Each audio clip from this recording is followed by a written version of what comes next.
कुछ तो था उस नाले में जो रोज नाले के पास जाती थी। शायद वो किसी का इंतजार करती थी। एक दिन छुप कर देख लिया, कमीनी नाले से मेंढक पकड़ कर खाती थी। वाह वाह वाह वाह, मजा आ गया महाराज जी। महाराज किसको बोला? कवि हूँ मैं, कवि बोल। क्या हो रहा है? कान खोल कर सुन लो। जब तक दरोगा यहाँ नहीं है, मैं यहाँ का दरोगा हूँ। मेरी आज्ञा के बिना यहाँ कोई कुछ नहीं करेगा। अरे बेटा, तुम कुछ बोल भी रहे हो, खाली मुंह हिला रहे हो। हमारे पल्ले तो कुछ पड़ ही नहीं रहा। अरे तू तो बहरा है, तेरे कानों की मशीन चटकी हुई है। क्या बोला? भटकी हुई है? अरे भटक क्यों रही है? मेरे बाहों में आजा, भटकना भूल जाएगी। कितना बदल गया संसार, हर जगह धक्का पेल है। मुझे तो लगता है इसके कानों की मशीन भी फेल है।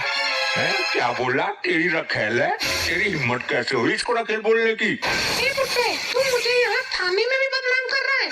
पहले ही मुन्नी बहुत बदनाम हो चुकी है। बहुत गहरी है तेरी ये झील सी आंखें। तो इनमें डूब के मरेगा क्या? एक हिंदी कवि का अपमान करती है। तेरी हिम्मत कैसे हुई मेरी मुन्नी को हाथ लगाने की?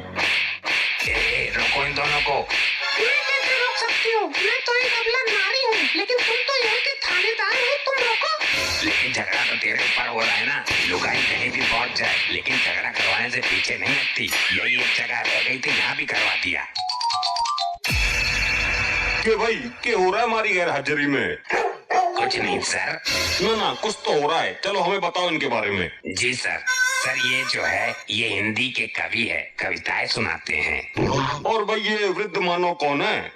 साहब ये तो बहरा है, सुनता ही नहीं है। बहुत बढ़िया भाई, विचित्र संयोग है ये तो। इस बहरे को किस जुर्म में लाए हो भाई? सर इसने बहुत अपराध किए हैं। लोगों को दूध में पानी मिलाकर बेच रहा था।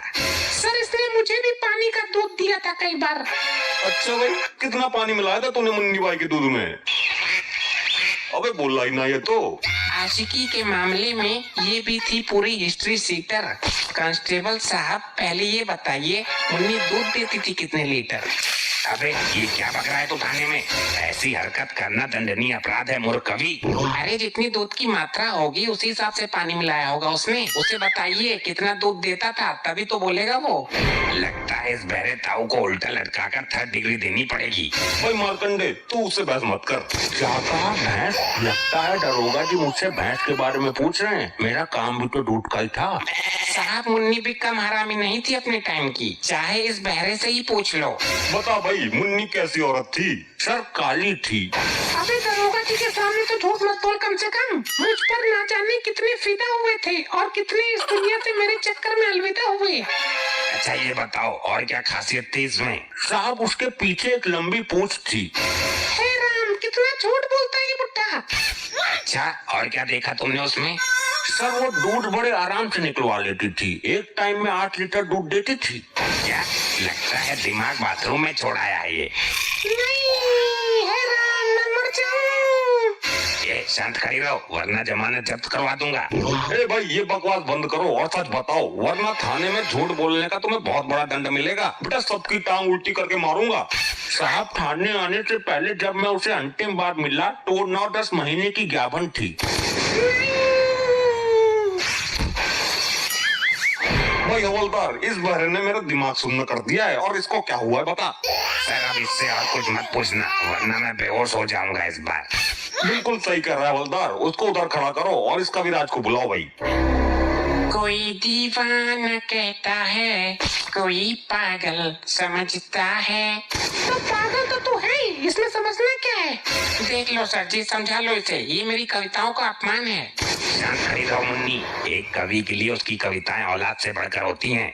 भाई कांस्टेबल, हमने यहाँ इसे कविता सुनने के लिए नहीं बुलाया है, उल्टा लटका कर पेलो इसे। सर इसका सबसे बड़ा अपराध ये है कि इसकी कविता सुनकर एक निर्दोषी प्राणी मारा गया। साहब ये बात गलत है इनकी। दूध तो बाकड़ी भैंस का ही अच्छा होता है। ये बहरा भी ना अपनी ताल अलग ही लगाता है। तो भाई ये बता, ऐसी कौन सी कविता सुनाई थी तूने जिसे सुनकर उस प्राणी की मृत्यु हो गई? साहब हुआ ये था कि मैं एक दिन कविता पाठ कर रहा था। कौन सी कविता थी ये बोलो? मैं मंच से बोल रहा था कि लगे 440 बोल्ट छूने से तेरे। तभी मेरा हाथ आग की तरफ गया और आगे एक औरत बैठी हुई थी। तो आगे क्या हुआ ये बोल। बोल्ट तो हम खोल देते हैं भाई, किसका बोल्ट खुलवाना है? तेरे बाप का बहरे। क्या आपका? अरे तेरे तो सारे नट बोल्ट टाइट कर दूंगा मैं। ओए देख, दरोगा के सामने बदतमीजी की ना, तेरा सर सलाखों में दे मारूंगा मैं। आप रहने दीजिए सर। चल भाई तू आगे की कथा सुना। जब मेरा हाथ आगे की ओर गया तो सामने एक औरत बैठी हुई थी। उसके साइड में ही एक बंदा और बैठा हुआ था। उस बंदे को लगा कि शायद इसमें ही 440 वोल्ट का करंट है। नहीं कविराज, भैंस तुम्हें गौशाला से लेकर आनी चाहिए थी, बहुत अच्छी मिलती है। इस बैरे का सिस्टम मेरी समझ में ही ना आ रहा। आगे सुना भाई, फिर क्या हुआ तेरी बकवास में? तो उसने 440 वोल्ट का करंट चेक करने के लिए औरतों को गलत जगह से छू लिया। औरत भड़क गई और औरत ने गुस्से से उसको ऐसी जगह लात मारी कि उसका ट्रांसफर सीधा ऊपर हो गया। तो भाई तुम्हें ऐसी कविता नहीं सुनानी चाहिए थी। तू एक पगली है, मैं तेरे लिए तड़पता हूँ। तू एक पगली है। मुझको पगली बोला तूने? हवलदार भाई रोको इन्हें। सर ये मेरे रोकने से नहीं रुकेंगे। ये लुगाई प्रचंड होकर पूरी शक्ति के साथ मार कर रही है। बचा लो दरोगा जी, बचा लो। इस औरत के घोंसे बहुत तेज पड़ रहे हैं।